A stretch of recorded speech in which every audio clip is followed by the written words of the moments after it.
There's sometimes I go down there in the barn and it's like I spent my whole life in the barn, right? I have pictures of Grandpa in the barn and Dad in the barn and us in the barn. It's hard. My kids in the barn.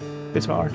But I also realize the economics of it. It's not fun to not be in control of your own, you're not in control of your own destiny. There's nobody that's milking cows that's putting milk in a milk tank right now. It's in control of their own destiny. They can decide whether they want to milk cows or not, but somebody else is telling them what they're going to get for their animals. Welcome to the Regeneration podcast. I'm your host, Ryan Griggs. Visit www.theregeneration.co to learn more. So, I know for this visit, I've been mainly having Elizabeth on, but then from the people watching, they would have thought that Elizabeth, this was her farm that she grew up on, but it's actually you. And so, because I know Elizabeth's a first generational farmer and you'd technically be the fifth? Fifth on this farm, yeah. So I guess let's take it back to, I guess we can just take it back to where this started, because just hearing you talk as we've been going around and having dinner last night and lunch today, there's just so much rich history of this place that you were essentially born and raised and now here today. So I'd just be curious to hear, just the backstory. Just a quick overview. Doesn't have to be quick either. Doesn't have to be quick. So my grandfather, Newton S. Wiley, his paternal and maternal families came into the town of Pittstown in the early 1790s. Established farms, and the Sherman farm was in existence until 3 years ago when my father and his cousin sold it. And the Wiley family has been on 3 different farms since then, this being the second farm. So that would have been my grandfather's grandfather. His father had a farm where the Tommanic Reservoir is now. And when the city of Troy took that land for the reservoir, the writing was on the wall, so you found another farm. In 1882, he came here with his wife and children, and they had a subsistence farm. My grandfather's father had gone to Albany Business College and he was interested in genetics, animal breeding, plant breeding. He was the first, him and another farmer in Raymertown were the first ones in the Rensselaer County to grow alfalfa. And they bought registered Ayrshire cattle in 1912. And they started milking cows. And they specialized in milk production and the Ayrshire genetics. So that's when the specialization started. In 1925, when Grandpa's grandpa died, Isaac, my grandfather's father had an opportunity to go to another farm, which is about 1.5 miles as the crow flies from here. It was a better house, better buildings. It was his uncle's farm. His uncle was an old bachelor, and he had just better facilities, and Grandpa decided to move up there. And they rented the house out here, and they kept the land for pasture and hay production. In 1934, right in the middle of the Depression, my grandfather, who had been to college for 3 winters at Cobleskill, decided he wanted to farm it on his own. Him and his father, like fathers and sons, they were different. And Grandpa wanted to come on his own. So his father gave him a little mortgage and a team of horses and 8 heifers. And there's a list somewhere in my house of the furniture that his mother gave him. And he asked my grandma if she wanted to go farming with him. And that she was a city girl, and they got married in April of '36 and started farming. And my father was born in January in 1937, and grandfather said that it took his first milk check to get my father and grandmother out of the hospital. So they concentrated on milk production and Ayrshire cattle and Ayrshire genetics, and Grandma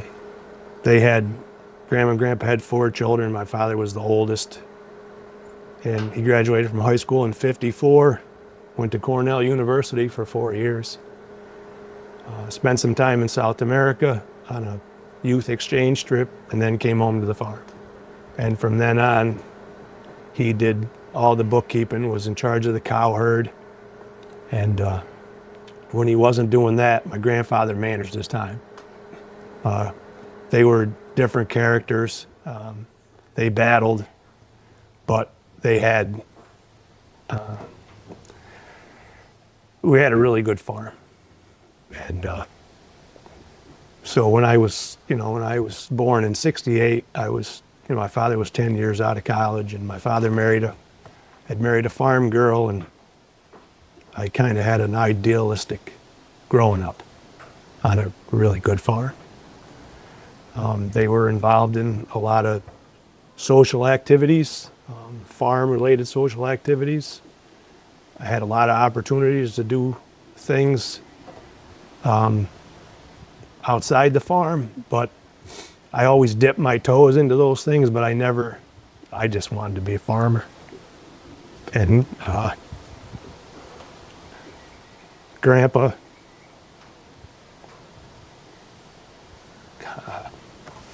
Take your time. yeah, so I'm trying to think of the word. I was the only grandson, so I think from the day I was born, that was my path.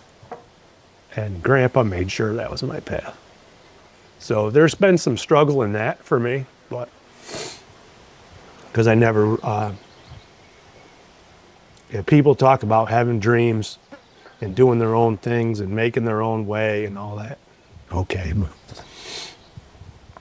Did you feel that pressure from the get-go? There was never any pressure. It wasn't a pressure. It was just it wasn't pressurized. My father never pushed me to do anything. My grandfather just never pushed me to do anything, but there was an expectation that you follow along and you do what we're doing. And there was some nurturing, but I never felt pressured. I always wanted to do that. Mm-hmm. I always wanted to, but I was never afraid to get out of bed at 4 o'clock in the morning and go to the barn and milk cows, or bust my ass in the sun hoeing corn. Yeah. It's what your father was doing. It was what your grandfather was doing. Is what my mother's father was doing, and all my uncles. It didn't matter whether they were farmers or welders or architects or selling international harvester machinery in the next town over.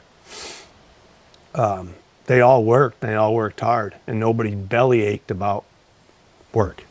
So it was just what you did. What else was there?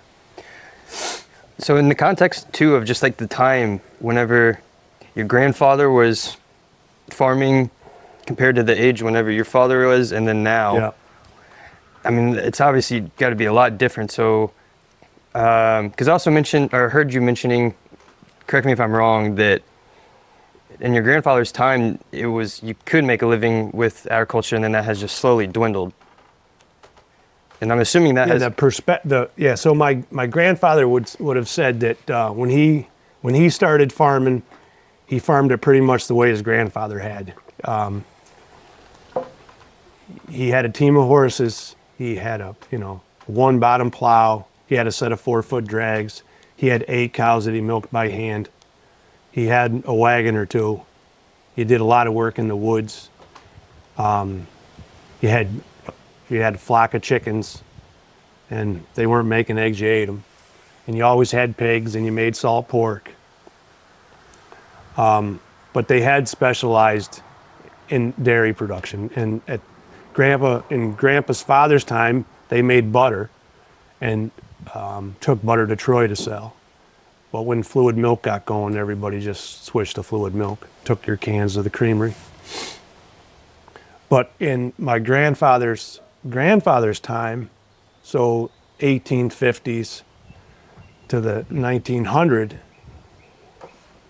there was other ag crops. They grew barley, they grew flax, they sold hickory nuts, they had orchards, and They grew potatoes. They had all these different crops that they drew to Troy because, Troy's 15 miles from here, and that's where the people were. So that was your market. So the farmers, put their goods on a buckboard and they went to Troy. Grandpa always said that the people in the country knew more about Troy than the people in the city knew about the country. And that, I think that subsistence, there was a lot of barter, there was a lot of marketing, there was interaction with people that needed things. So you learned where you got the best price for your potatoes because you walked up and down the street, and, or your father had developed the market in Troy. Fast forward to the 30s and 40s and 50s, now we have milk co-ops that are aggregating milk in cans, and then by the mid 60s when they demanded everybody had a bulk tank, you've got a bulk tank. The farmer lost, he'd specialized in dairy and now there was no marketing. So all you did was milk cows, put it in a stainless steel vat, a milk truck came and picked up your milk, and the marketing was all taken care of by a co-op that at that point was farmer owned and probably positive. And you said this was in the 60s? Yeah, by the 60s that was pretty well established. So, Dairymen's League, the history of Dairymen's League, where we shipped milk to for 100 years, goes back to, I think, 1912. Yeah. And then I'm just curious too on the differences of the dairy industry then once your father was taking over. What was, because I know you said, you briefly mentioned going out there at 4 a.m. What was your upbringing like? When I got old enough to go to the barn, and I wasn't my father's way, he came to, if he didn't have a hired man, or it was summertime, he came to the top of the stairs and said my name, and at 4 o'clock in the morning, and by 4:30 he had milk machines on cows. And it took us about an hour to milk. He always had about 58 cows in the barn, and he might have had 5 or 6 dry cows at that one time. And our family was always pretty frugal, conservative, frugal. They made a lot of milk, but they made a lot of milk on high quality forages. So he didn't spend a lot of time with the grain scoop. That's not how we made milk. Everything was out on pasture.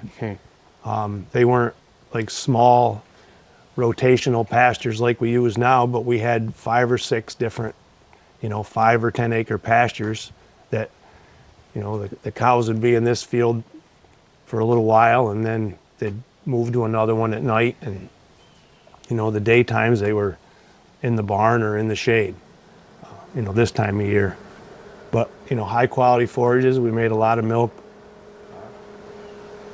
Sold a lot of milk, and my father and grandfather became pretty well known for Ayrshire genetics. And in the 70s and the early 80s, sold cattle all over the country and Canada. And that was a time that, you'd have somebody, you're getting $8 a hundred for your milk, say 1974, 1975, $6 to $8 a hundred for your milk, and somebody would call up, and my grandfather always told the story, dickering on the telephone while they were milking cows, because this guy from Newfoundland wanted this specific cow because he saw her records and her classification score in Ayrshire Digest, and my father wanted $5,000 for her, and by the time they got done dickering, you sold the cow for $4,700 while you were milking. And a tractor cost $9,000. So if you know what things cost today, there's no relation to the value of the agricultural product versus what the farmer has to buy. My father always said that until about 1980, he could pay his month's bills with 2 weeks milk. And either we had a little extra as a family or he invested the other 2 weeks milk. So when it came my time to come to the farm in 1989, my father had a pretty significant retirement, and he was still a primary in the farm, and that allowed me to, more gracefully move into the farm. Mm-hmm. But his father had done that for him, and his father had done that for him, and his father had done that for him. There was an expectation that you take care of the previous generation as they got older, but you weren't saddled with. I didn't have to go to Farm Credit and borrow $1 million to buy my great-grandfather's farm, mm-hmm. right? Because it had been passed down respectfully because of your labor. Yeah. Now, we're never mentioning, that your grandfather was just saying that eventually that you'd be taking over the farm. Because then I'm also just thinking, just back to your childhood too. And it's interesting mentioning that there's no pressure. It was more so. So the word I was looking for before was grooming. So I think when we think of grooming, it's something you do that's positive, that you do it before you put the blanket on the horse and after you take the blanket off the horse, grooming, right? It's caring for something. So, yeah, my grandfather, he was older, so he wasn't as tough on me, but he groomed me. He taught me that, work, it wasn't fun, it was work. It's not, people say, well, you should enjoy what you do. Well, you can find, sometimes work is drudgery. And I don't know if I can say I can find, you can't find joy in, 95 degrees up in the haymow. But I guess in the middle of the winter, when it's below zero, and you go up there out of a warm cow barn to throw the hay down, that's when you feel it, right? And some people carry that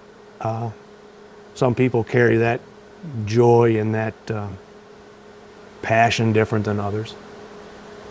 We talked about that a little bit before. But he groomed me to be a farmer.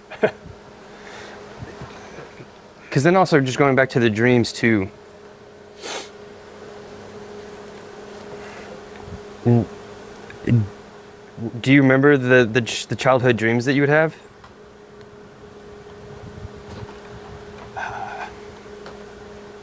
I guess the only dream was to have the same life that you saw that was so idyllic.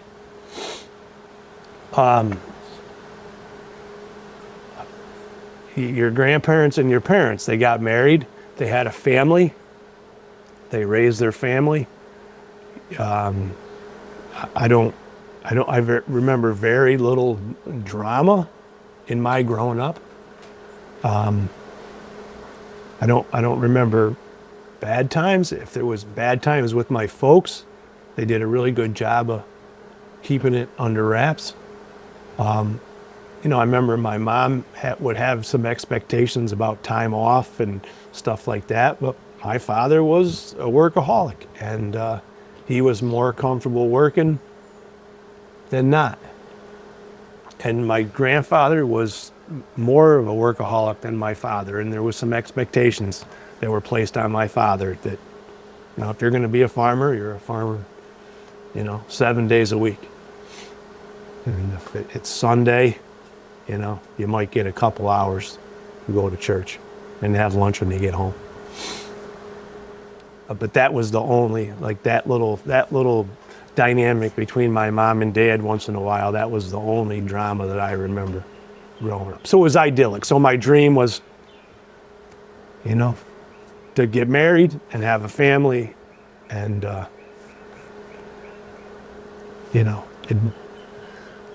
did that a couple of times and it didn't work out so well because I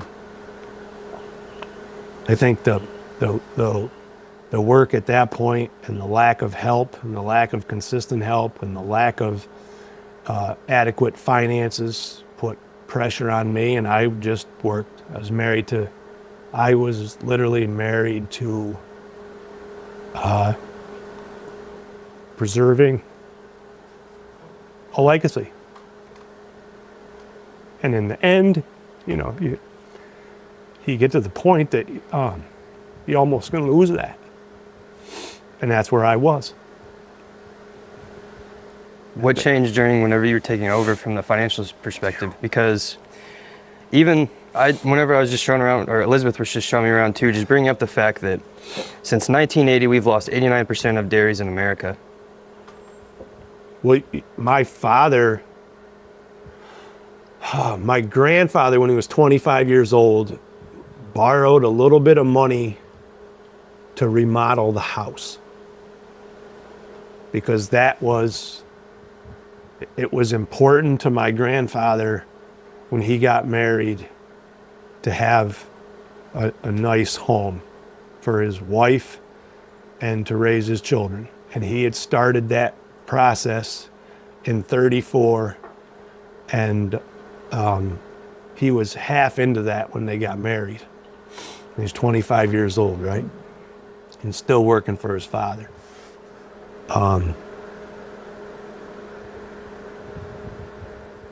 After that, they never borrowed any money. And when you pay harvest or silos, they're like this today an upright silo is a symbol of it's a symbol of agriculture, but it's also a lot of times all that's left is the silo. And the harvestor got a bad reputation. They had some leasing programs that kind of sucked farmers down.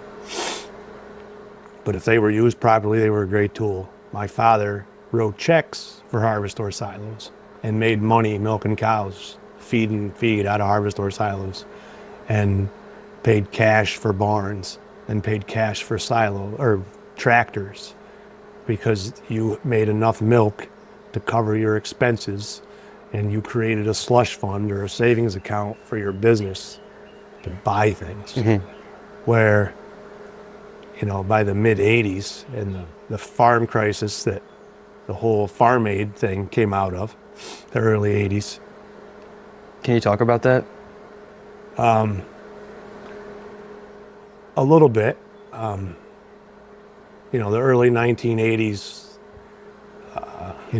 corn, the Midwest, soybeans, tear out hedgerows, Earl Butts, plant corn from hedgerow to hedgerow, go bigger, get out. Jimmy Carter and ag, the parity in the milk business, and falling commodity prices, and how the way to get yourself out of these falling ag prices was to be more efficient and do more. And doing more just led to more borrowing at the farm level for all of your capital expenses were borrowed. And now you got farmers every spring going to the bank to get their seed money. And then they got to have a bumper crop to pay that off, or they're backwards next year. So we got this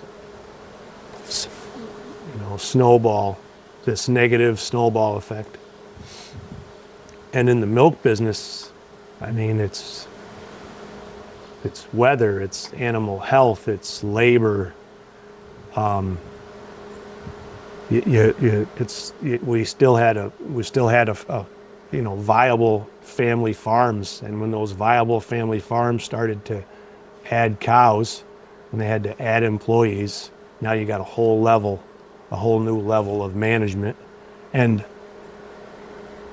I was a fairly decent farmer, but I'm not a people manager. That's why I chose to do things that I could milk 90 cows by myself if nobody showed up, because I you couldn't rely on your subpar hired man, or your kids had other interests or had to go to a ball game, and there wasn't money to pay a salary and to pay half their Social Security and pay workman's compensation, because you're paying that already, and then as soon as you add somebody that needs it, then it goes up. And now you can go to the school and be a janitor, you can work for the town, and you've got health insurance. So there ended up being a lot more expenses, and it wasn't just your family anymore. So the labor that was all working together towards a goal, and all eating dinner at the same table and lunch at the same table, just the dynamics had changed.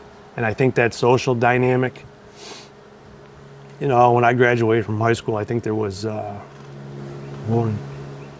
might have been there was one other kid in my class that his father was still milking cows. And there might have been one ahead of me and one behind me in grade levels that their folks were still milking cows. But my father talked about going to school on the school bus and passing 25 farms that were milking cows, from 8 to 30. Yeah. So social dynamic changes a lot of things. Was it incentive, or is it but from the economic base that kind of influenced the social? Well, sure, if you can't do it anymore. Yeah. The neighbor over here. Because that's what I was curious on, just with the dairy too overall, because just would love to talk about, it just seems like the amount that the farmer gets out of everything just continued to dwindle over time. And I'm assuming that's how it has been for dairy too. Yeah, all the ag commodities have been pretty much the same. Milk's no different than cider, or milk's no different than corn or soybeans.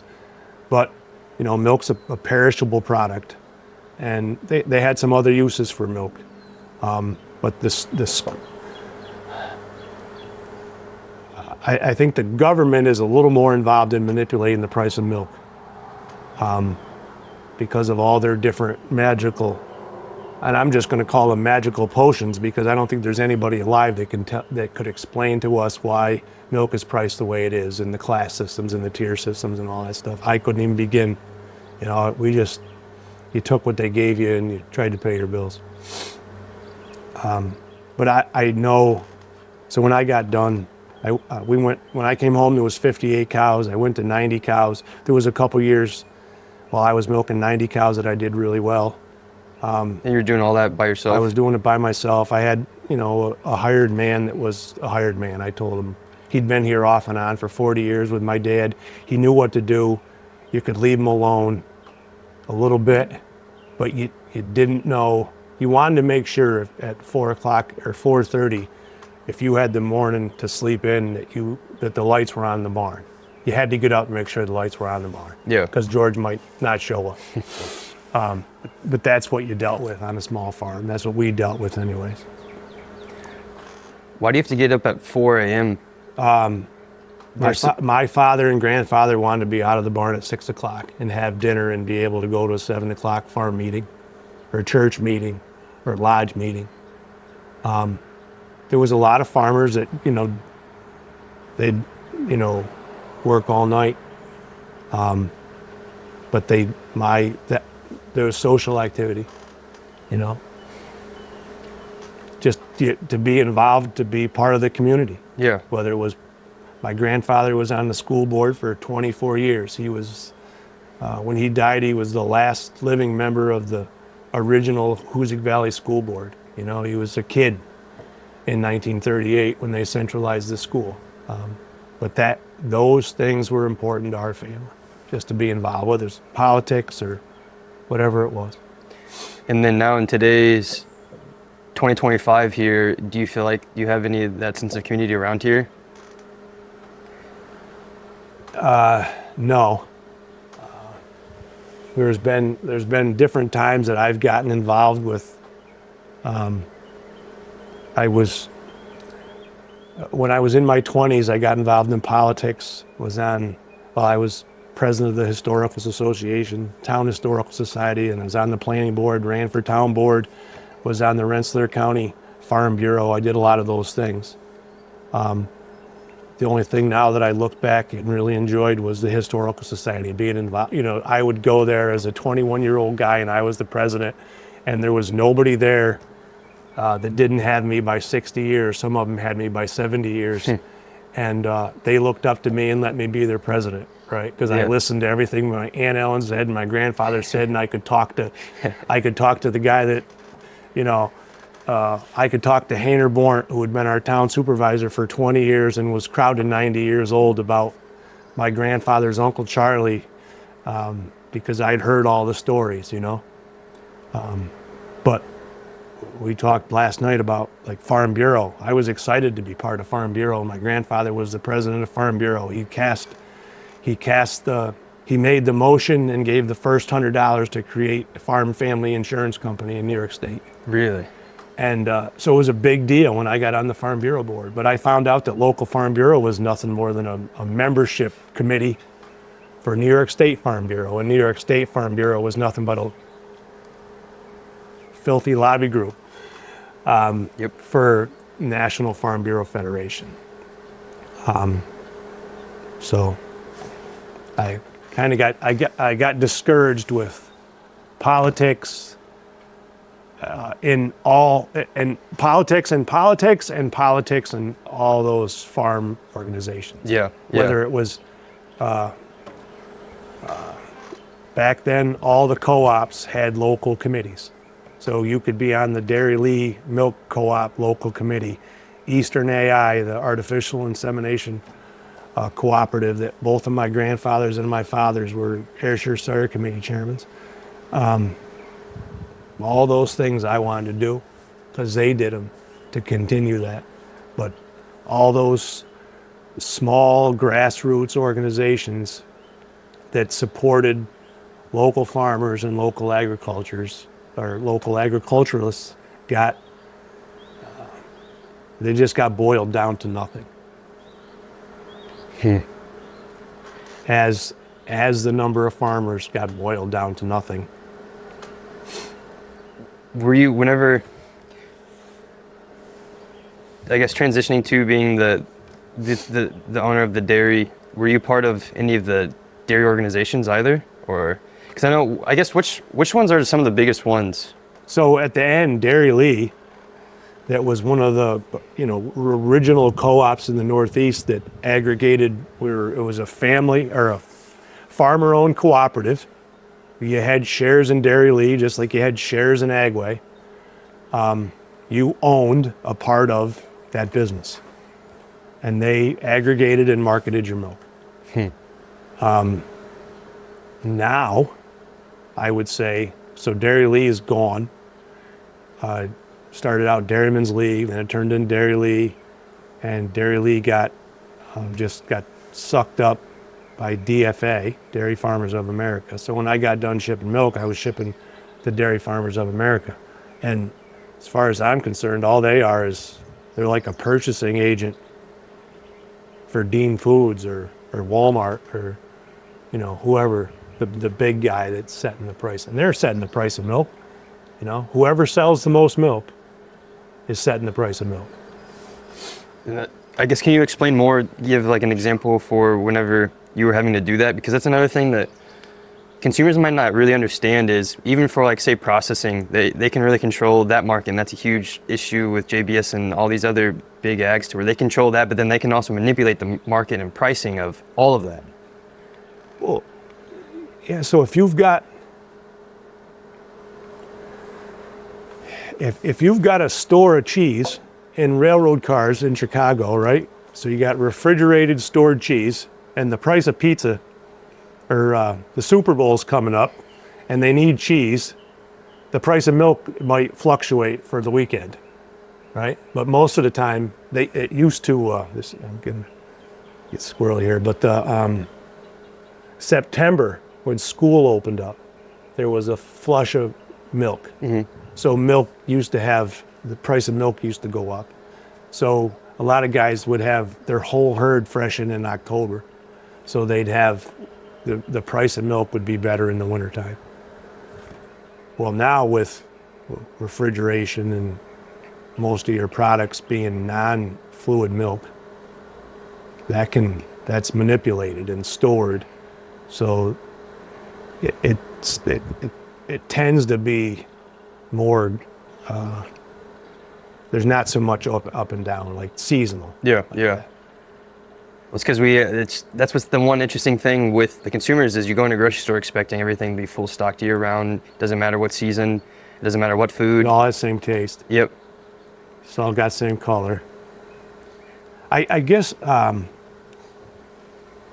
finances of the dairy industry, just from, so a kid, right? So I grew up on a farm, everything was good. We had 58 cows.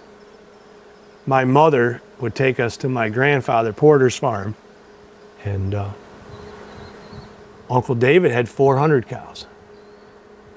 And then Uncle David had 600 cows. And then the two boys, my two cousins, came home, and now they've got 2,100 cows. And they're not doing any, they scaled and they became more efficient, but it's still a struggle. So that number that can't make a living just keeps going up. So there's some guys around here that they're milking 21 or 2,200 cows, but what they owe to farm credit, the farm's credit system, and when you look at their equity accounts, I don't know what they had for equity. When I got done milking cows, I had some debt. In the last 10 years, I used debt to basically manage the taxes I paid. You borrow some money to pay your school taxes, and then you didn't have to pay a bunch of federal income tax or state tax, and you got a check back. So you borrow 10 grand, you get a check back for 20 grand. Stuff like that. So when I got done, I still had like 97% equity in my farm. Where these guys, they've got 2,100 cows. They've got like 4 family members that are principals in the farm. They've got 30 employees. They've got new tractors. They've got all this stuff. But what's their equity position? Right? Yeah. They all. I never took a salary from the farm. I survived with survived on, the farm bought fuel oil, the farm paid the electric bill, you harvested a cow for the freezer, you had milk, and you had enough cash maybe from an off-farm job to buy groceries. When I came home from school, my father and I had a conversation how much money, what I wanted to get, what my pay was going to be. So I had a house to live in. He bought my oil, and I paid the phone bill. And he paid me $1,000 a month. So this is '89, fall of '89 that started. So the first paycheck, he just gave me an envelope just like he gave George, right? So I got over to the house and opened up my envelope to fill out my thing to send to the bank. Back in the old days when it was like $759 and some change. So when I went back over to do evening chores, I said, I guess, yeah. So it turned into the conversation about Social Security and all that other stuff, all the stuff you had to take out. So I said, well, we're not going to do that anymore. If I need a new pair, I said, let's get a farm credit card, like a debit card. And I bought tools, and I bought my clothes, and I bought things that I needed for the farm. And I did that for 2 months, and that was it, Why is that? I didn't see the sense of it. What was I going to do? Keep collecting stuff? Yeah. I didn't need a bank account. We had a farm. So it was just funny how it all worked out. And when I got married, and had my first child, and my father and mother and we swapped houses, he just started writing me a check. I just got this draw for something else for $500. And that was about, I guess, 6 years after I came home from school. Just so you had a little money. Yeah. Let's actually, going back to school too, because you mentioned that you were the fourth in your family to go to college too. Now, let's say during your grandfathers and great-great-grandfathers' generations, was it common for farmers to go to college? No, not looking around the neighborhood. That's what I have to use as an example. Because looking at the old photos and seeing like just Cornell and all, just those photos, it's just really cool to see. And I don't know how.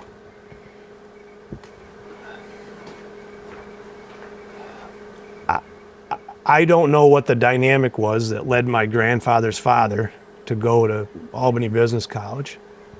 But I know that his father-in-law had gone to a preparatory school, after I don't know if he finished high school, Grandpa Sherman, whether he finished high school or not, but he went to Fort Edward Academy. So it's, up in Washington County. Mm-hmm. It was like a little collegeette, just for a kid to get a little more. And I don't know, all I know is he went there. Whether they had a dormitory, because they went up there on a horse, and he stayed there, and how long he went, I don't know. But for some reason, education was important. And my whole backstory on my grandfather and grandmother's side is like, you're either a farmer and a school teacher, or a coal miner, or a guy that works in the railroad and a school teacher. So that was kind of the background. My mother was a school teacher. My grandmother was a school teacher. My grandfather's mother was a school teacher. I had, there's boxes of National Geographics that go way back when. When my grandfather was born, I think there was a National Geographic in the house. So they were reading that stuff. And, my grandfather's, I've got magazines with my grandfather scribbling, National Geographic, so my grandfather's scribbling in it as a kid. So something that was important. Mm-hmm. And my grandfather, he didn't finish the 8th grade, but in 27, the winter of 26, Cobleskill College, it was then, before it was part of the New York State SUNY system, there was somebody like a salesman traveling around getting farm kids to go to college. And they'd been over to his cousins, the Nortons, Grandpa and Forrest, their mothers were sisters, and they'd been over there, and Forrest, he decided he wanted to go to college, or he'd go. So the next winter, he and my grandfather went. So my grandfather did that for 3 winters. And then by the time it was my father's turn, Cornell had a 2-year school. So a lot of local kids were going to Cornell to the 2-year school. Mm-hmm. They'd go from 4-H. So it's kind of interesting. At that time, a lot of your 4-H agents had come out of Cornell and had been like assistant professors, or they went into extension and then they went back to be professors at Cornell.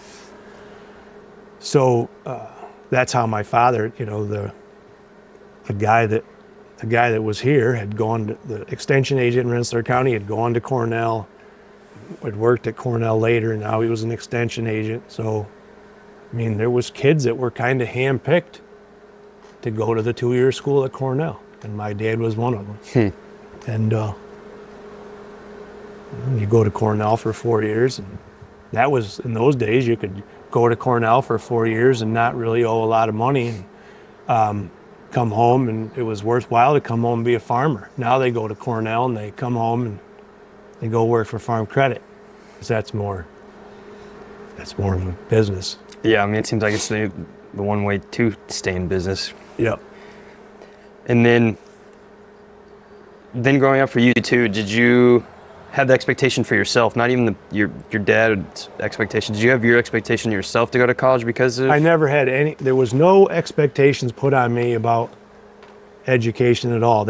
I was Why don't you mean like you yourself? no. I just wanted to do what Grandpa did. Yeah. I didn't have my father. They never, like I said, showing cows or judging cattle or all those things that my parents, all that stuff was kind of well-rounded. They suggested that you do it, or they set the example that you did it, but they never went overboard in those things. So you dipped your toe in, and it wasn't, some people it was like serious, and this is what the kids had to do, and it was like drudgery to go to the fair and show cows. And I mean, we dabbled in it and had fun, and we took the best cows we could to the fair, and I did really well, and I was master showman a couple years, but there was never any pressure. It was just fun. Yeah. And I guess school was the same way. It's like I joke about, I don't ever remember coming home and doing homework. I did my homework at school, and I did pretty well in everything until somebody designed math called algebra. I didn't know what X was. And chemistry didn't make any sense, because why do I need to memorize all the shit on that chart? What's the point of the chart? So but there was no expectations. And when I graduated from high school, there was no, I went to the guidance office and I got the application for Cobleskill and I filled it out, and my parents took me to Cobleskill with my clothes and left me there. And I might have had 2 conversations with my father the 2 years I was at Cobleskill over the phone, or, you were there and you went to college. The second year I had a truck and I came home once in a while, but, college and girls and all that stuff, I stayed at school. So then once you graduated, did you come back here? Came right home. And then did you also take it over right then, or? No, so I came home, and my father, who had suffered, he kind of suffered quietly with depression. He thinks now back into his teenage years, but he always had enough activity or enough work or something pushing him that I think he held it at bay. For some reason, as soon as I got home from school, it's almost like he let his guard down, and he kind of I felt that he let that depression get a hold of him. And I realize now that some of it is chemical, some of it's emotional, some of it's what you deal with as, what we call childhood traumas and that kind of thing that lead to depression types. But everybody has a different, it manifests itself in different ways. But my father he was functionally depressed, which, looking back on it, some of the things I wondered about as a kid, you can understand some of those things now.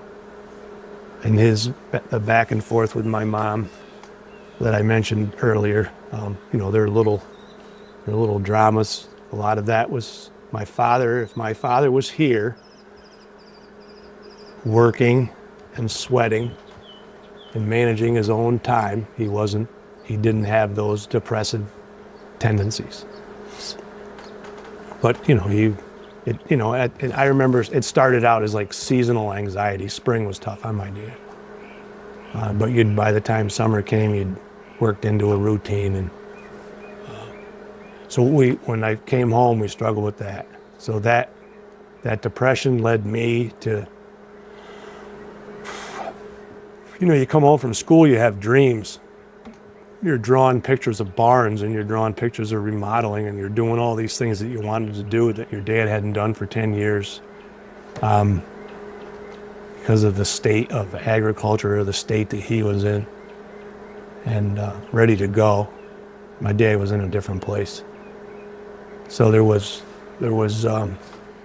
some head banging, and my grandfather was still here. He was in his 70s. But he was still in the garage every day, and still had he had an emotional, because of the man that he was, there was this emotional control that he had, that sometimes it was a respect that sometimes could be debilitating for my father. I never felt that way. towards Grandpa, but he had a different deal with his son than he had with me. So I kind of stepped forward and I just started doing things that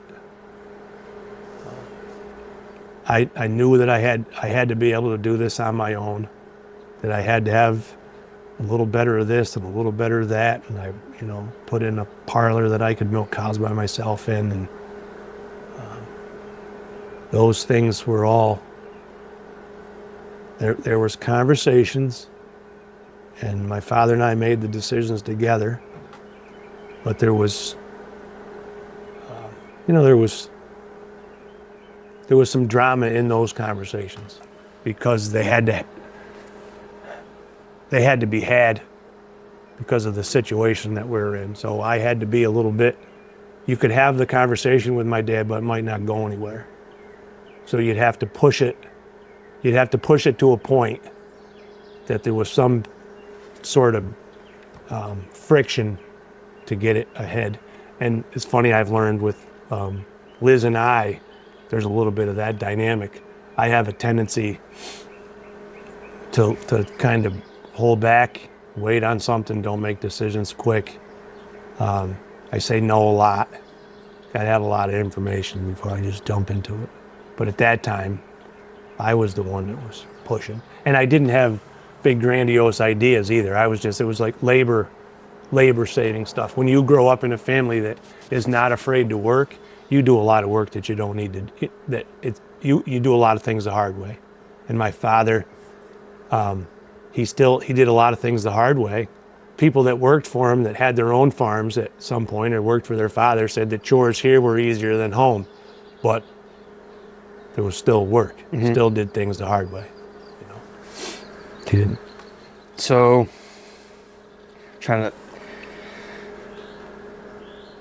what age were you when you did technically take the reins?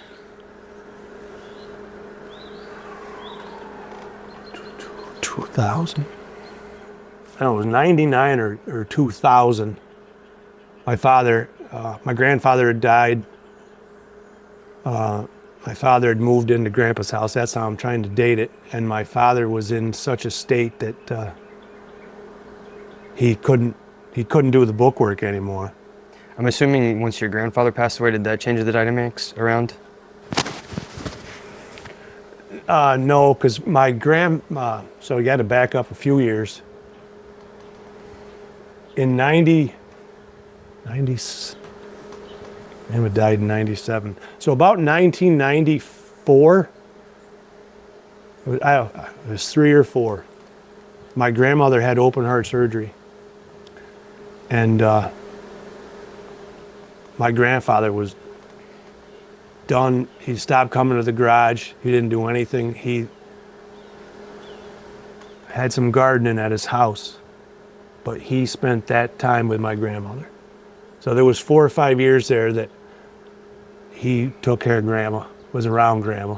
Grandma got better, but it was all done. He was with Grandma. So then Grandma passed away in 97. And after that, there was 3 years that he'd said that his running gear was broke. His hips were shot and his knees were shot and his back, he was bent over like this all the time, looked at the ground when he talked to you from work. But so there was a transition there that Grandpa had stepped away emotionally and stopped keeping track of where you were raking hay or what you were doing or how you were plowing or that kind of stuff. So there was a transition there. And when I came home from school, it wasn't too long after I came home from school, my grandfather got off the plow and I did all the plowing after that. So there was these little increments that kind of detuned his place in it. So, but by the time he died, there was no more really emotional farm connection or, for us as far as our work. My dad moved up there and, something happened at the bank. Oh, I got my taxes done. And I had $45,000 worth of income because my father, on the farm business, because my father was using overdraft. So he wasn't doing his books fast enough.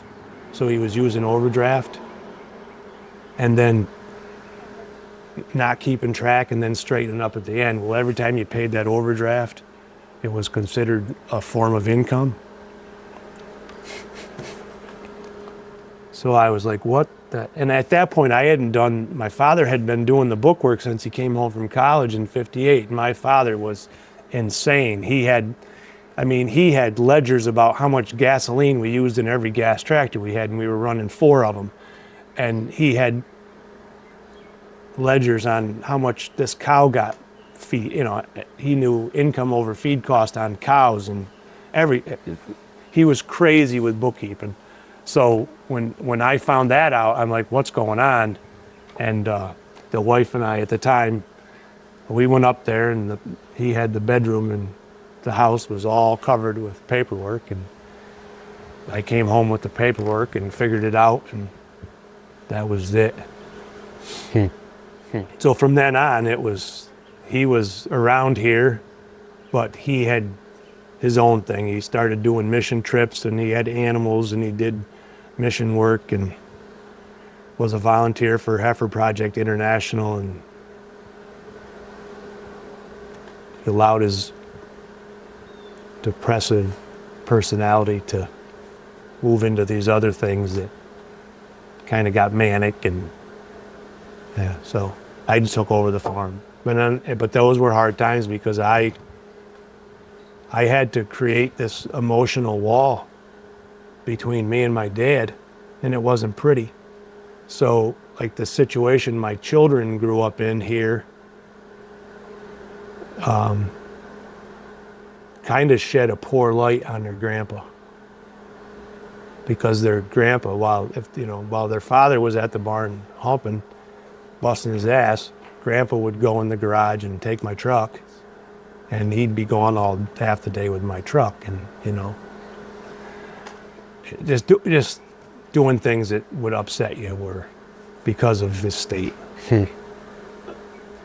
And then whenever you're saying you're putting a wall with your father, is it because it was just tough to be around and witness, especially as a son? It was tough to be around and witness, and I couldn't deal with it. There's things that we can't deal with emotionally, so you just wall them off. Yep. I had to, I had to get my work done. I remember the first time my father went to the hospital for depression was spring. We hadn't even, we'd gotten the hay equipment ready, hadn't cut any hay. Maybe we cut a little bit of hay, but we hadn't started planting corn yet. And I'd never planted corn. I helped the old man get the corn planter ready, but I'd never planted corn. He planted corn. And planting the corn with an old 4-row planter and an M tractor, and something that had all these little idiosyncrasies that I didn't know and just never thought about. Mm-hmm. He got it ready, Dad did it.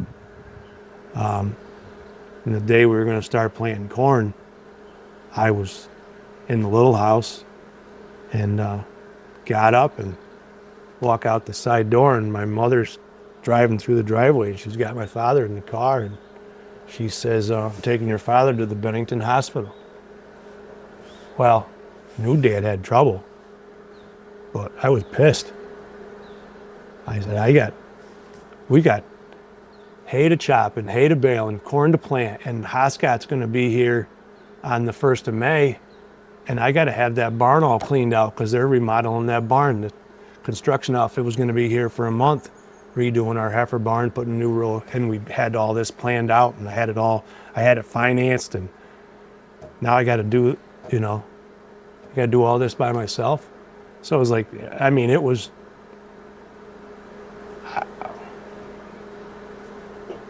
I was Newt Wiley's grandson and Paul Wiley's son. It's not that I couldn't do it, but I didn't know I could do it. So yeah. I did it. We planted 60 acres of corn. So it was all ready, and I had the ground all fitted, and we just did a little final prep just before we planted, just dragged it over because the corn planter covered better. But I had done all the field work up until that point. So now I got to do it all. Yeah. Because my dad's in the hospital. Did that add in your resentment? Sure. But it also proved to me that, look out, get out of my way. I'm going to plant the corn. I'm going to chop the hay. Yeah, I bought a couple new chuck wagons from a neighbor that bought a dump cart, and I mean that year I figured I put 90 loads of haylage in the silo all by myself, and filled the barn up here and the barn at Brownells, and I call some high school kids and throw some hay, but everything else you did by yourself. And I'd also assume this little time period too, when going back to you mentioning, managing people and whatnot, I feel like this could help shape some of that, because you're forced early on to just figure it out by yourself. And then now as years go on, you're doing it mainly by yourself. It's very hard I would assume it's very hard to, if you have any help, to trust that and offload anything like that, if that makes sense. Well, if you want it done right, do it yourself. So like I said before, we had this fellow that worked for us off and on for 40 years. And when you left the barn, you still had to make sure George shut the water off or shut all the doors or turned the fan on or that kind of thing, right? So it was labor, but it was never anybody you could trust. So that's always in the back of your mind. Yeah. So you're ultimately responsible. So it's hard to give that up. It's hard to give that up to your significant other. That's what I was going to. It's hard to give that up to an employee. So,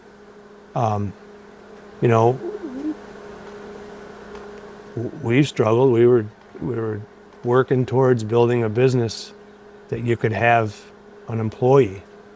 Well, if Liz is going to have an employee, I'm going to have to step away, because I really don't have those. I don't know if I have those skills. To sit down and plan somebody else's time, I'm like, I can go water the cows quicker. And what do I really want to do with my time? Mm-hmm. Now, right now, I got 3 grandchildren and 2 on the way, and some of them are 2 hours away and some of them are 6 hours away, and I need to create time that I've never created before to be part of that. Yeah, it was cute. And to restore and to fix relationships with my kids, because of decisions I made with their moms, that are broken to some extent. So I need to make that time. But to try to figure that into the script with my personality is difficult. Yeah. Because it's hard to walk away from your responsibility. Whenever you're first having your family starting out and then talking about just everything you were needing to do with the farm, I'm assuming whenever you weren't specifically on the farm and say you're with your family, were you just constantly thinking about the farm too? And was it hard to separate yourself and actually be present as a husband and father? It might have been more. It might have been easier to be more present as a father than as a spouse, because you don't develop. You don't have fights with your kids about what's in the dishes or not getting the dishes done or what's going on in the house or all those things you have with your spouse, right? So I think my spouses ended up kind of at arm's length. And my first marriage, Ann was from Utica, and when Ann left, Mary Ellen was 18 months old and Caroline hadn't been born. I saw him on the weekends, stuff. But they were decisions that I made as a 26, 27-year-old kid that, looking back, I might have done things some different. But if I'd done things different, I wouldn't have Jack and Bella, so. Can't look back and try to change the past. No, and But with Jack and Bella,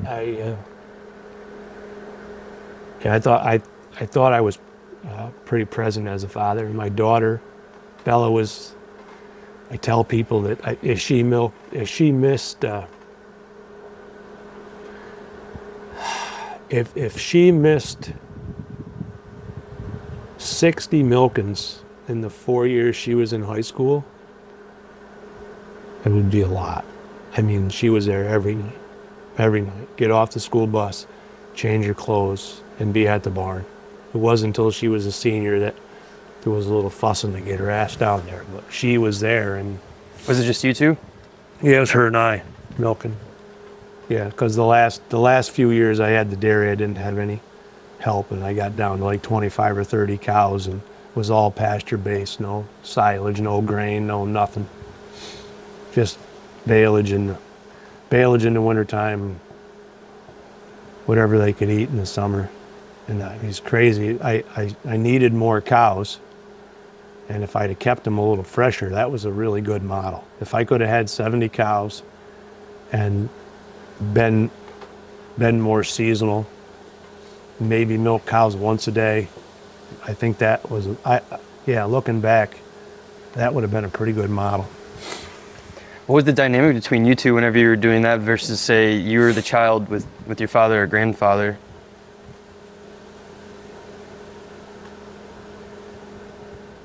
I might have had more of an expectation of Bella than my father had of me. More of a labor expectation than an expectation that she'd come back here. Yeah. Yeah, so that, because I didn't have help. Yeah. So when you get to the point that your kids get off the school bus, you're looking forward to your kids getting off the school bus because it takes a little pressure off you. Yeah, maybe something was wrong there. Yeah. And I had expectations of both Jack and Bella. Yeah, there was probably some emotional expectations that they were meeting that the spouse should have met. They were my comfort and solace and all that stuff. Yeah. I got my joy from. And then, because obviously from everything I've been with Liz, we're doing nothing with dairy. And so it's obviously changed a lot. And just trying to think of just, the chronological story of all this. I'm just curious then, so you took it over. Yeah, so by 2018, my family situation and my business situation, I didn't know which one was going to end first. But was it just the expenses kept getting higher again, like you were mentioning, just for the industry? I just couldn't see it was just a battle. It didn't make any sense to me. Somebody else is controlling everything that I do. I got the cleanest milk house in the county, and there's this guy that tells me I got to do this and I got to do that and I got to do this, and I'm like, well, the guy up the road doesn't do that. So this milk inspector, then you got this one doing this and this one doing that, and you're not milking enough cows, and you can't. What am I going to do? Borrow more money to milk more cows to get on the same wheel that everybody else is in? That I see my cousins that got 2,100 cows. They're on the wheel, baby, and the wheel's spinning, and they're in Albany trying to get $1 million from a kosher milk buyer that didn't pay them, and they don't have any recourse except going to the state. The state, they have this milk insurance fund, so that if you don't get paid by the processor, you go through this court process and you get paid, and they're just hanging on. They're just hanging on too. They're making milk they might be making $2 or $3 a hundredweight over their expenses this month, and then next month they might be $1 below, and then the next month they might be $4 over.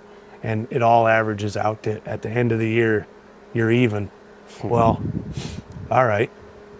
Yeah, I got a 6,000 acre farm and I'm milking 2,100 cows and we are even. So I'm seeing that too. I also had a conversation. At one point I was gonna build a little freestall barn, 120 cow freestall barn, and build a parlor and do all these different things. And I had the same consultant, farm credit consultant that my cousins in Watertown had. He was a really good consultant. He came here, he met with my father and I, met with us individually. We made up a plan. He had 3 different plans and I had a plan. And I was leaning towards my plan.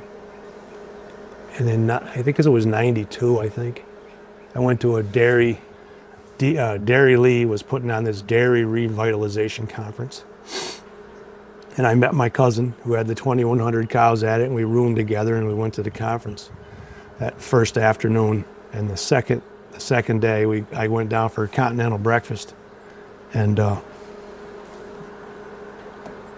family friend of ours is sitting over at the table eating his donut. So I walked over and I said, "How are you, Billy John?" I sat down with him and he said, just chit-chatting back and forth, and it's like, "What's going on at home on the farm?" And I started telling him. So this friend was at that point the president of First Pioneer Farm Credit, Bill Lipinski. So I told him I'd met with Don Rogers and what we were thinking about doing and what I was leaning towards. And Bill said, "Brad, diversification isn't your answer because you don't know enough about all the things you're diversifying into. Don't get bigger, because you getting bigger at 120 cows is like the worst place to be right now. Hell, you want to cash flow a flat parlor and cash flow a little freestall barn to get your cows out of the tie barn?" He said, "Do that and see how long you hang on, if that's what your plan is." So the president of Farm Credit told me what I was thinking. So that's what I did. Kind of wrote it out, kind of wrote it to the end. If I had been, more stable in my family situation, I probably could have made some decisions then and moved towards more grass-based, had a few more cows and gone that direction. But just wasn't the time for me. And now it's a different conversation. There was none of that conversation. Now I had a grass-based dairy based on finances. The mixer wagon broke and I wasn't going to buy a new mixer wagon. And one day I was getting commodity feed from Interstate and my buddy didn't show up with a load of feed for 2 days, so I didn't have feed for 2 days, and the milk production didn't change and manure didn't change. And I said, let's hold off. You can't get that feed. If you're not going to get that feed today, don't bring it till next week, and let me call you before. And we had a good spring, and that was the end of that. Never bought a load of feed again. So that was like 7 years of that. Baleage in the winter, and if it got real cold, I'd get a load of corn silage from a neighbor or something. So I was kind of on this path and didn't know it. Yeah. And going backwards with coming from a frugal family, inputs, we didn't use a lot of inputs. We had more land than we needed. The overhead for having land until 2000 wasn't so bad with the tax structure that we had. But so you took some land, you took first cutting off, and then you pastured your heifers on it. And you just frugal, didn't have a lot of inputs. So that's kind of what I learned. So it wasn't hard for me not to top dress hay ground and not plant so much corn and put half the nitrogen that they told you to put on it, and use the manure spreader sparingly, where you needed it, and you just learn a lot of stuff. And then, was there a certain time to where you realized that now it's time to just put it under wraps? Well, I got down to a certain number of cows, and they called me one morning. The milk company called me at 6 o'clock and said they weren't gonna. I wasn't shipping enough milk. They weren't gonna pick my milk up anymore. And then once, yeah. 6 o'clock in the morning. So I thanked her. It's like I was mad because it was the end of 100 years of this, but I thanked her and hung up the phone. At that point, the wife had come down. She's getting ready for work. She said, what was the phone ringing? I said, DFA just called and they're going to shut me off. It's like hysterical. She said, what are we going to do? What are we going to do?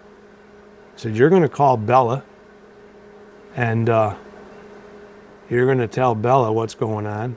My daughter's at Cornell taking dairy science, or she's at Cobleskill, dairy science program. She said, what are you doing? I said, I'm going to call John Luskin and my cows are going to the sale. I said, I'm not milking another cow. I'm all done. What year is this? 18. So February of 18.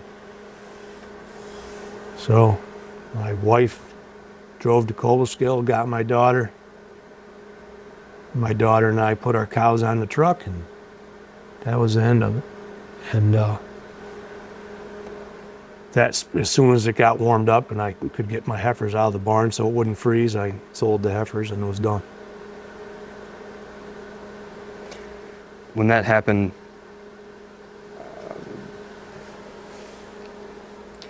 what were you thinking? So it was dramatic. Yeah. But my family situation that was more important at that point was dramatic. My marriage, I'd filed for divorce in January, and that was a month into that mess. Mm-hmm. And that mess took precedence over the milk mess. So I never really looked back. I never really looked back at it. There was some, I never minded milking cows. I never minded feeding cows. I never mind taking care of cows. There's sometimes I go down there in the barn and it's like I spent my whole life in the barn, right? Got pictures of Grandpa in the barn and Dad in the barn and us in the barn. It's hard. My kids in the barn. It's hard. But I also realized the economics of it. It's just not. It's not fun to not be in control of your own. You're not in control of your own destiny. There's nobody that's milking cows that's putting milk in a milk tank right now that's in control of their own destiny. They can decide whether they want to milk cows or not, but they're at somebody else's. Somebody else is telling them what they're going to get for their animals and what they're going to get for their milk and when it's getting picked up and all that. So it's currently 2025 and we're still on this land. Yep. And I'm assuming back in 2018 when you decided to shut down the actual operation, you could have had the chance to sell the land. I'm assuming, right? So, because you could have just probably put it up for sale and you would have gotten offers. In 1993, with the help of Farm Credit, Production Credit, and their consultants, we went through the estate planning process. I had a new baby, just Mary Ellen. No, I was just gotten married. It was before Mary Ellen was born. Mary Ellen was born in '94. So Mary Ellen hadn't even been born yet. So we're going through this estate planning process. We're all the way through it. We've got it all figured out, all the math's done. We know what we're paying for estate tax. All that was before they raised the ceiling to this ridiculous level it is now, which is good. It was ridiculously low then, and we met the threshold, and we had to pay estate tax through the process.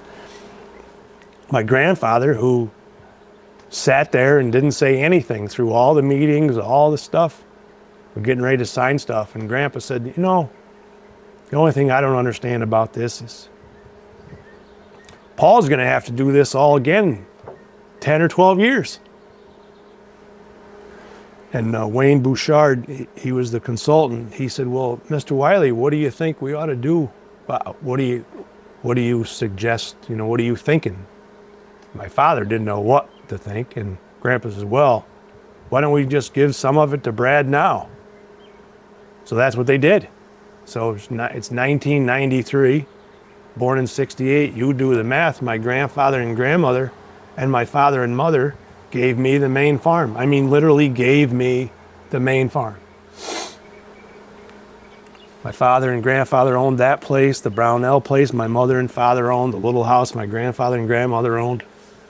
So my father ended up with everything except the main farm. It was all done. Grandpa and Grandma had their house to live in the rest of their life. They had their own nest egg that when they died, they still had money to divide up above the 3 boys that were down on the farm. Brad owned the farm. And then, but there was a trust factor there because I could have sold the farm, right? And then my father and mother bought the neighboring farm from the neighbors, and originally my uncle bought the house and my father and mother bought the land. And that was 1988, so I was just coming home from school. So the entire time that they'd paid for that farm, it'd been paid out of the farm checking account. So my father's like, I know your name's not on it, but you, as far as I'm concerned, you own that farm. You've paid for half of it, and I've paid for half of it, and your mother put the down payment on it. So my father called a lawyer, and we signed deeds, and I owned the Brownell farm. And this house up here is 130 acres in a house that my grandparents remodeled in the 70s. My father bought. My folks have life estate, and my sister and I own it together. And my father, he owned the tenant house with my mom, and they have tenants down there, so they're across from the barn, and my folks are up here, so they're not seeing half the nonsense that goes on. So I'm calling my father, and I'm like, well, you're either going to go down and deal with your tenants, or I'm going to go down and deal with your tenants. So after about a year of that, my father called me one day. He said, come on up here noontime. So I go up there noontime. He's got this handwritten thing written out. He's got the value of the little house and the value of his health insurance that the farm was paying for. But I don't know, it was like, I don't know, there's like a place there between your own private health insurance and Medicaid and Medicare and all that stuff. And I can't figure that out either. But my father, nobody else can. So my father said to me, if you pay my health insurance until I can go on the government dole or whatever it is, that house is yours. And I won't have to deal with the tenants anymore. And the two of us signed it. So we had an agreement. I owned the house. 2 days later, I owned the house with the agreement that I'd pay his health insurance until he got on the government health insurance. So they had some trust. I could have sold the whole thing at any time. So then we fast forward to 3 years ago. For 20 years, I tried to, when I was on the planning board in the town in the early 90s, I got mixed up with American Farmland Trust, and I started preaching agricultural easements and farmers selling their development rights and creating open space and preserving agricultural lands and vistas and all this stuff. And I just about got lynched locally because everybody was selling their farms to develop because nobody'd saved any money, and when they got done milking their cows, they didn't have nothing but some tractors to sell, Yeah, it's a very common thing that most consumers might not understand is a lot of them sell the farm just because there's nothing left. Yeah. If you break even every year for 40 years and you live here, when you're all done, you're all done. That's why the whole phrase of land rich, cash poor with that. Yeah, right. Yeah. So fortunately for me, frugality, some business sense, there was some money there. Every generation preserved some wealth, so it wasn't a struggle for the next generation. So I made the decision just 4 years ago. We went through the process with the local nonprofit and sold my development rights. So my farm,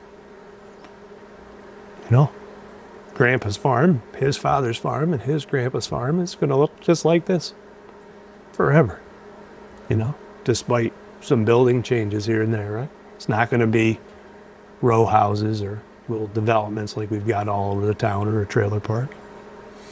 So So we talk in agriculture, we talk about this legacy, and this legacy that I sort of discussed here loosely.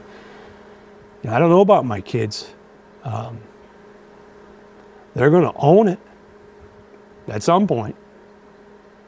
Somehow, the four of them are going to own it. But I don't know what the legacy is. I think the legacy now is my conserved farm. That's going to be my legacy. The kids are going to own it.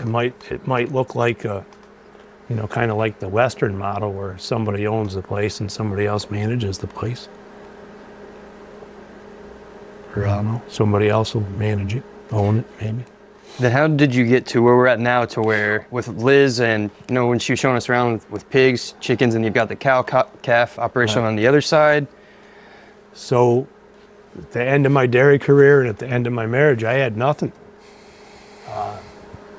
I had a line of credit at Farm Credit that was manageable. I could have drove school bus and paid that. Liz had been going to conferences for 5 to 6 years, all these she was involved in a beef cooperative, and she'd been to a lot of farm, grassroots schooling types things that I'd missed all that. I hadn't gone to any of that stuff. Well, she took me to one.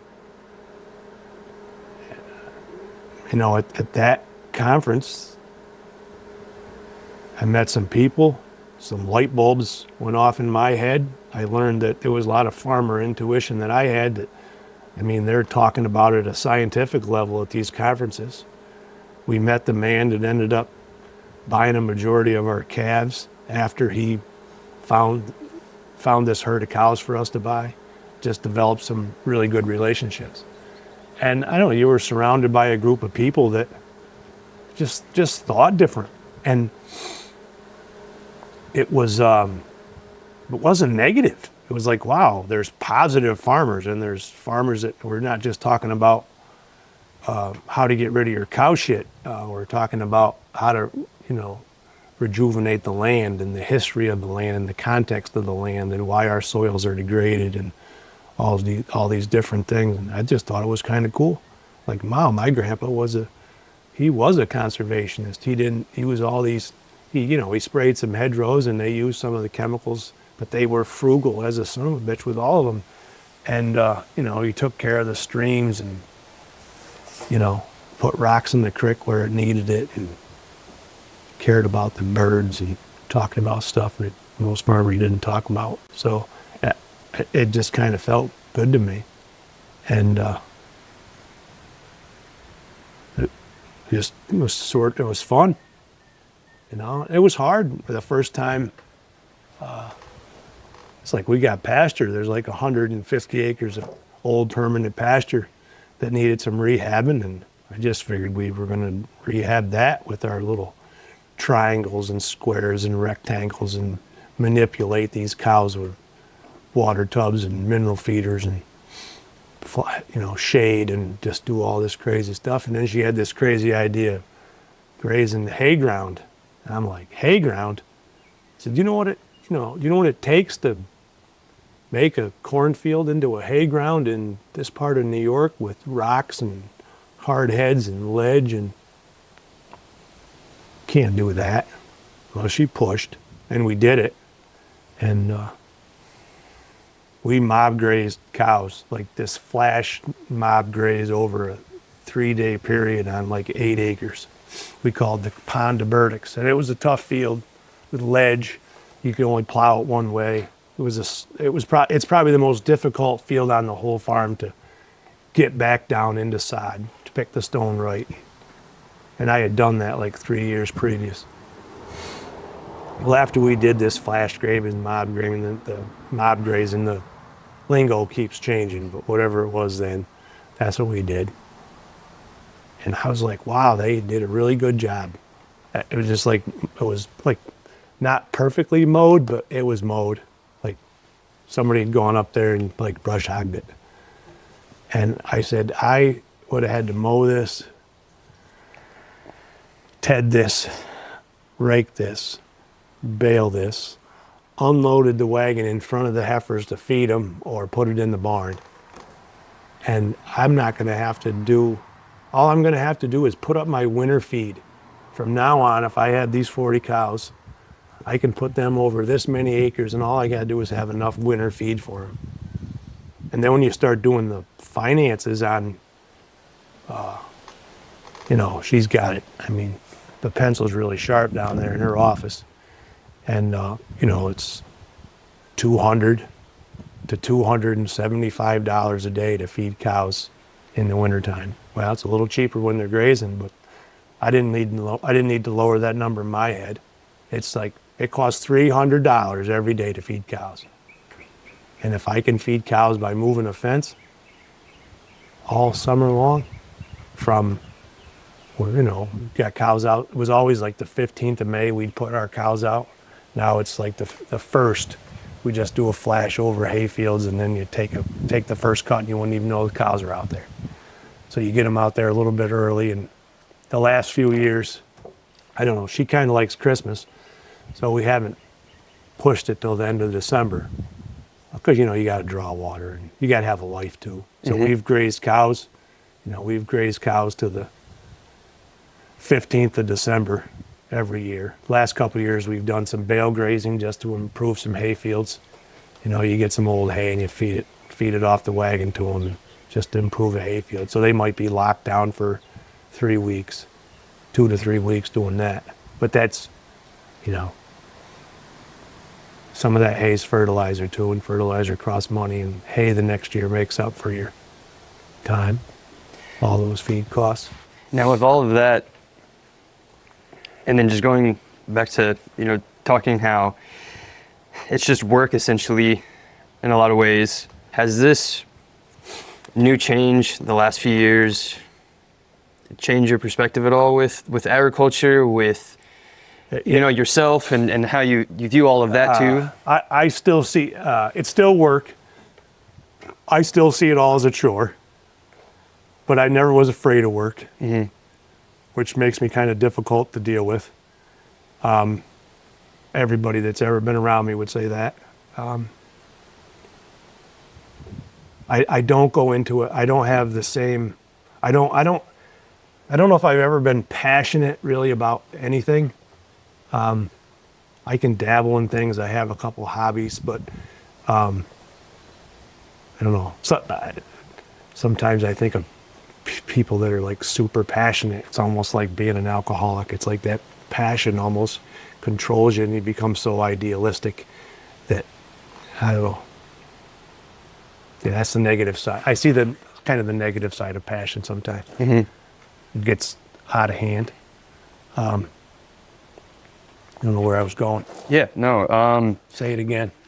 Yeah. Well, I'm just curious, just comparing now with. So yeah. So I have a different relationship with my farm. I'm on the ground more than I am ever was. You were on a tractor before. Now I'm on the ground. I see things. The cattle are in the field. You've got birds. You got bugs. I always loved to hunt. I always loved the opportunity to be in the woods, just because you were out doing something different. And all this is different. And some days there's not the same routine. I mean, you're dealing with nature. Nature doesn't have a routine. The milk pump had a routine. The feed cart had a routine. Milk cows had a routine. This is a little more natural, and it's a little more dynamic. You can't you can't go up there at the same time every day and move cows, because that's not being adaptive, because you have to have a life too. All right, we got a little help this year, but if the help's not here, that means that on Friday morning, I might want to have 2 cups of coffee because I don't have to be out of the house early. So you think about that the night before. It's not going to hurt that field. It's not going to hurt that field too much to get, you know, where they are. You know? So if they're up there and they're not going to overgraze, all they're going to do is stir it up a little bit more. So, and who knows, that might be the foolish change that the ground needs that you didn't even think about, because I'm not the creator. I'm not the guy that, you know, designed the biology and how all that stuff works. And you can't, you know, you can do your best to manipulate all that, but something might come out of not moving the cows for an hour that you're going to see if you've got your eyes open, you know? Do you believe in a creator or God? This thing that we spin on it's way too complicated. It's way too complicated, and nobody, chicken and the egg, figure out, if you can figure that out, you're doing better than me. Something made the egg. Something made the egg. And there's something made the egg. And I mean, I've read the book. I still read the book. And I've listened to a lot of folks that read other books and have other ideas and Native American stuff. And what I find really funny is that the creation story, I mean, there's a lot of crazy similarities. There's a lot of similarities in all the stories. So there's something out there at the beginning that, I don't know, people of all different walks of life and in different places in this world and at different times in our history, people that there's no reason that there's anybody in Israel had any connection to the natives that were here 35,000 years ago. But the stories, if you boil the stories down, they're similar. Yeah, no, that's why. So I think,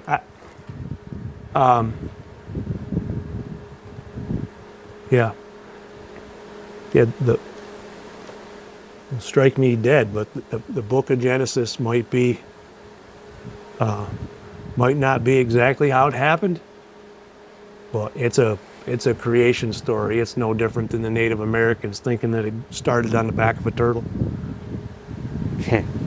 Right? Yeah. Or the raven. You know, there's some cultures that blame the raven for the beginning, but what created the ravens? I don't know. Yeah. Because it always just goes, I know we talked about it today at lunch, just the whole suffering. And the only reason why I asked that too is just hearing your story too, because there's people to where going through all of that could steer them away and just not be happy about life, because it's just like, why do I exist? And all of that happened, like why? And then like it could even just be like, why me? And so that's why I was just curious to hear from your perspective on all of that too. But whether it's a religion or a dogma, or whether it's some type of spirituality,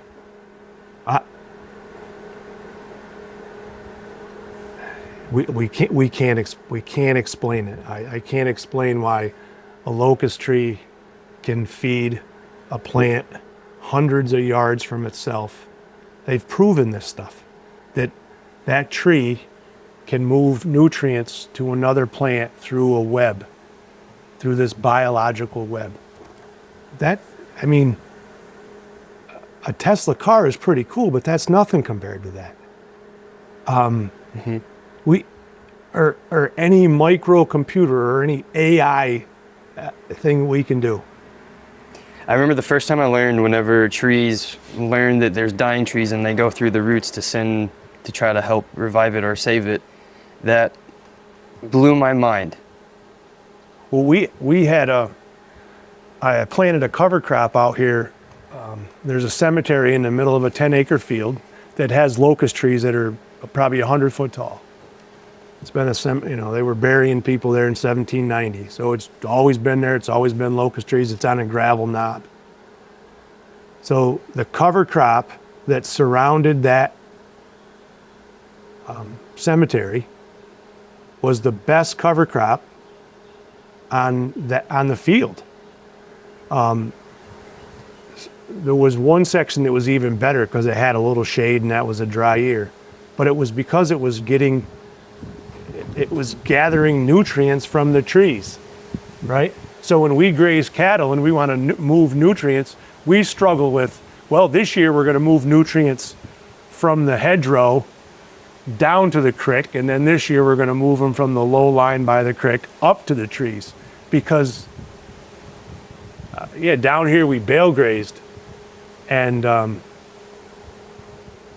creek on ditch that Grandpa built on one side, and a overgrown Christmas tree plantation that my uncle and his cousin planted, right? That's got now it's got 40, 50 foot high locust trees and oak trees. And I mean, in 1997, my uncle and I brush hogged it off, and now it's a forest. So we bale grazed that. And we put a lot of hay on the upper side. So anywhere you put a lot of hay, you had a lot of manure because you had a lot of grazing. Well, the first 60 feet from the woods, within a month after we grazed that, there was like no manure. And the rest of the field still had cow pies on it because biology, bugs, microorganisms, all the creepy crawlies had drawn that manure into the ground. Mm-hmm. It was crazy. And all winter, we didn't have much snow that winter. And I mean, every day coming home from school, I would just look at that and I'm like, that's crazy. That's the most significant proof here that I've seen, Mm-hmm. But now we see the soil sampling that has been done, shows us biological changes. Production has showed us has showed us improvements because of the biology, not because of lime, not because of fertilizer. Not. One of the other things, we planted 2 rounds of cover crop in one season, terminally grazed them, and I mean terminally. We hammered them, and that process of those cover crops and that grazing changed the pH of that soil, of that land enough that it was perfect to plant in the conventional, to a permanent pasture crop, to do my clover and the hay crops. And that to me was,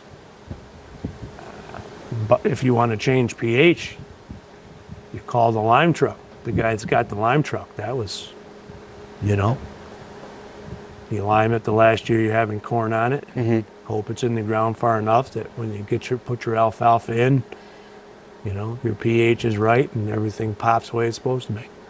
And now you can do it with cover crops and grazing it with cows. Yeah. So since using these... Explain that to the average guy with a seed corn hat on. So since implementing, these regenerative agriculture practices and then actually seeing it play, has this changed the way you view, your fields and just farming overall? Not even taking away the history piece and the legacy, but you, Brad the farmer, has that changed how you view everything here?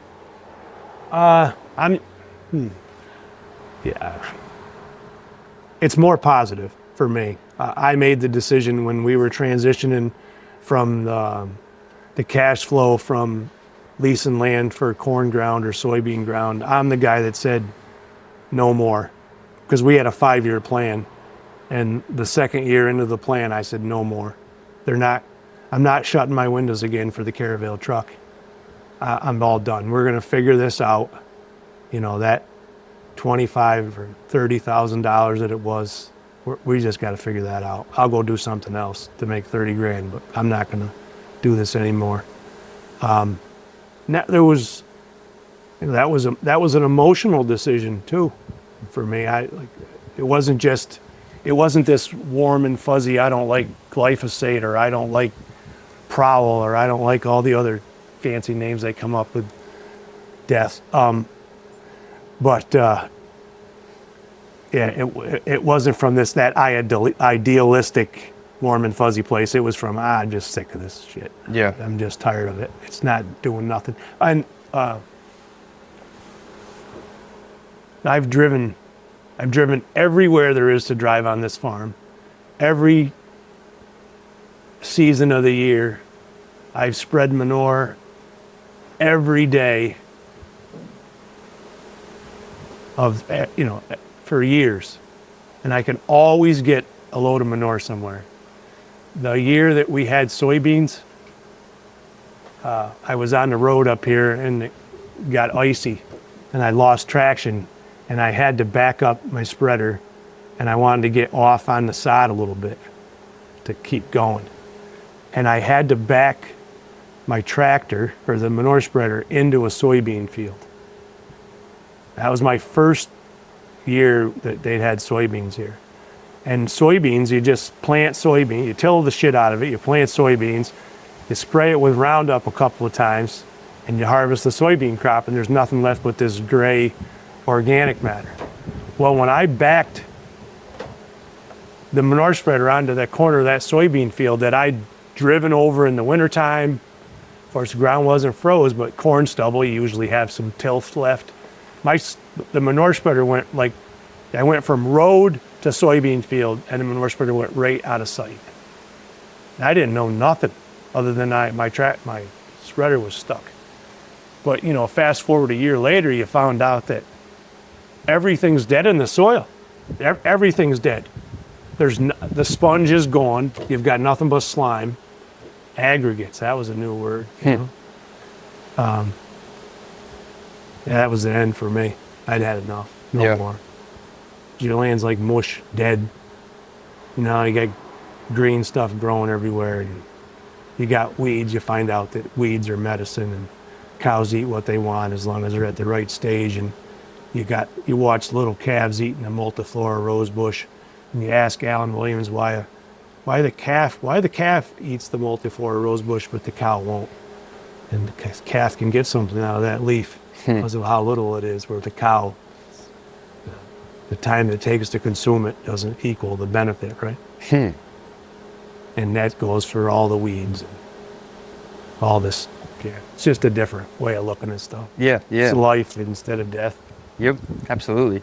But it's still work and still a chore, and your mindset has to, when you grow up in a conventional situation and you do it the way your dad did it, and you do it the way your grandpa did it, and uncles did it, and other grandfathers did it, and all the neighbors did it.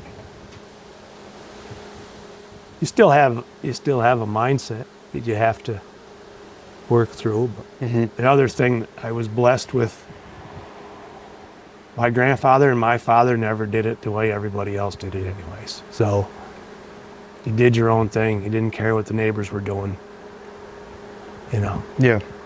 My grandfather always cut his hay early, and everybody's like, why do you cut your hay so early? You don't get enough.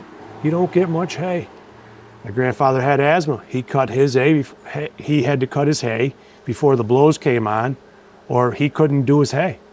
The blows?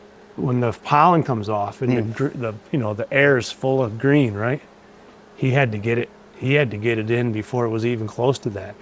So he always cut his hay early. Well, you cut your hay early and then your cows give more milk. Well, isn't that revolutionary, right? So I have two final questions. This has been really great. This is a very basic question, but I still love to hear what's just one of your fondest memories here?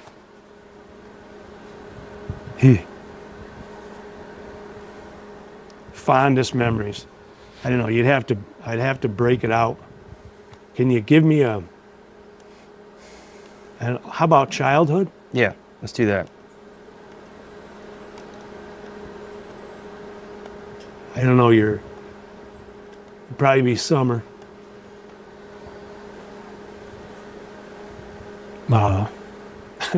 My mother and sister would probably be shucking beans or snapping peas that my grandfather had showed up on the back porch with, 10 gallons at a time. Dad would be in the barn, and my Uncle John might be here from the International Harvester dealership, getting the chopper ready. And, I'd be back and forth with my father or grandpa. And, your Uncle Frank would show up to fix something, and Grandma would walk down from the other house with 4-gallon jugs to get water and visit with my mother and then go home. And I don't know, just the family all kind of buzzing around, I guess. Yeah, it's just a different time. Mm-hmm. Just a different time. We watched the Waltons at night, and it was like 16 seasons, an episode every week, for the whole time. I don't know how many episodes there is. It's crazy. But that's like not quite my life, but I mean, there's a lot of similarities. And that was the time my grandfather grew up in, He would be about John Boy's age. It's kind of funny to watch it, But you just had a different, I always felt that I might have been 10 or 20 years behind everybody else that was my age group. Just because I, listened to my grandfather talked about people that had been dead my whole life, like they were still alive. So you knew these people, When he said Uncle Paul, you knew what Uncle Paul he was talking about because of the context, and you saw there was pictures of him in your house, and you just knew all this stuff. So you had this huge extended family that were alive and dead because they were still, yeah, it's crazy. My grandfather's grandfather, that bought this farm, his name was Isaac Newton Wiley. He died in 1925. It's like he's part of me. It's weird. It's weird. Because you see pictures of him and you see the house and you know the story about his wife dying when she was 38 years old, and you know why the farm looked like it did in 1922 compared to what it looked like when they bought the place. Because the man suffered. The man suffered. Lost his wife, raised his kids by himself. All his dreams were shattered. You just didn't go. Just didn't go get another wife. So there's all this stuff that runs around in. And some of it can be, all that idyllic life can kind of be a curse because you're always trying to look for that. But if you're too much of a hard ass when you're trying to make it happen, sometimes it doesn't work out so well. Well, thank you for sharing. This last question, do not have to answer at all, but I do want to ask. So for your children, if they were to watch this, if there's any last things that you would like to share with them after sharing your story here. Yeah.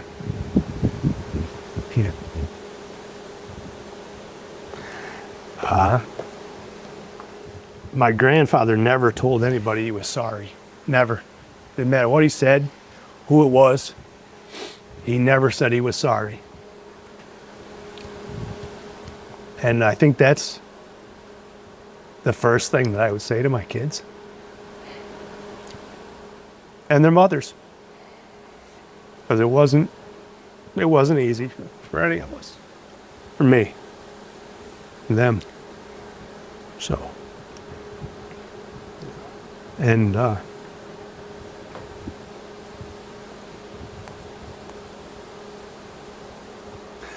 Yeah, they all know I love them. I tell them that enough. So, all the time.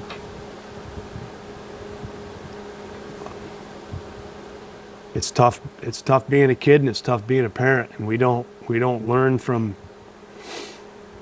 There's some reason that as humans we don't learn very well from our folks' mistakes. I think we got to like screw up on our own.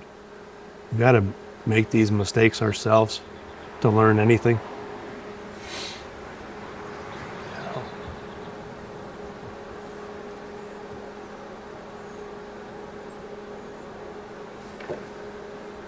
Yeah. Kids are a tough business.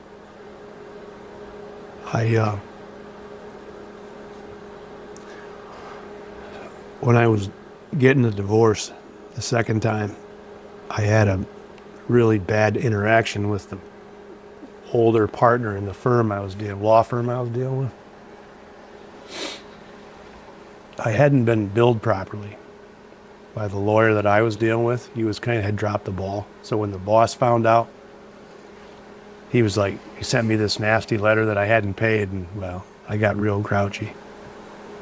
So I told him, you'll have a check in your hand as soon as everything that I've given your attorney, your junior attorney, I want all my boxes and you'll get your check. And I went up there ready for a fight. I was like really upset. And this old guy in a black trench coat, all business, he's got my stuff in his trunk. He goes in, we sit down for a minute, and I gave him both barrels. And it's probably good that he was 75 years old. Gave him both barrels, and he told me, and I was upset about the situation with my son, and that I felt they dropped the ball, and the system had dropped the ball and all that. He said, well, when you have kids, it's a crapshoot. Boy, and I was mad. I think that made me madder than anything I'd ever heard.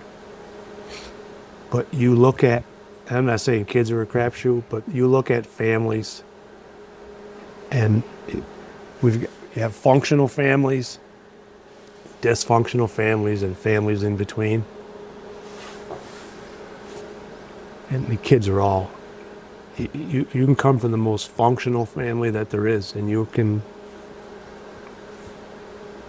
not be functional yourself or have issues with your parents. So, yeah. It's a tough business. We're all different. We all see things different, Well, thank you for one, allowing us to come here and visit and seeing all this.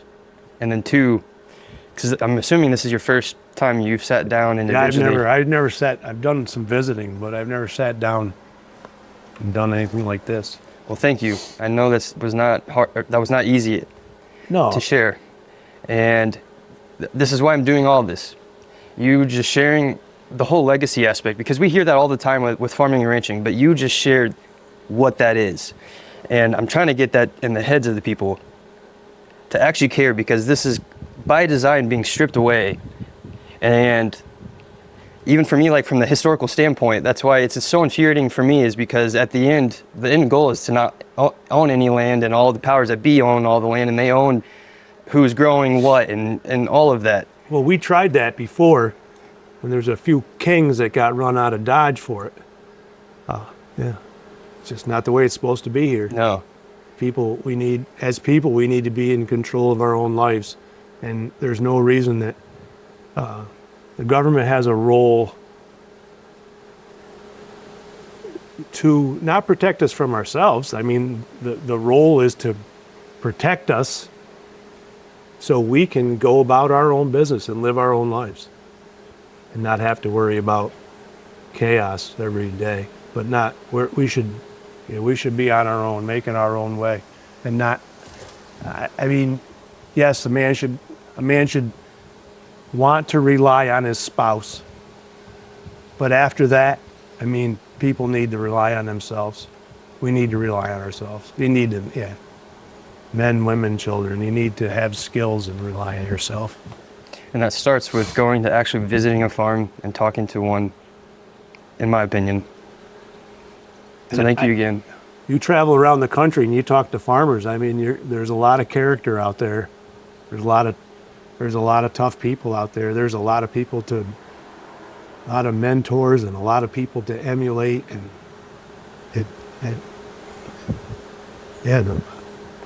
the most important people that are in my life have been farmers or connected to agriculture, or, you know, their grandfather might have been a farmer, but they still have that burn somewhere, that care. That's what I say. I say some of the best people I've ever met and will ever meet are farmers and ranchers and other folks in the ag space. And that's why I work so hard for it all, because of just everything I went through with my family, and then just thinking about, I don't know, even hearing your story just reiterates that point too. And it makes me just want to fight even more because of what's trying to be stripped away from us Americans, and most don't even realize it. So,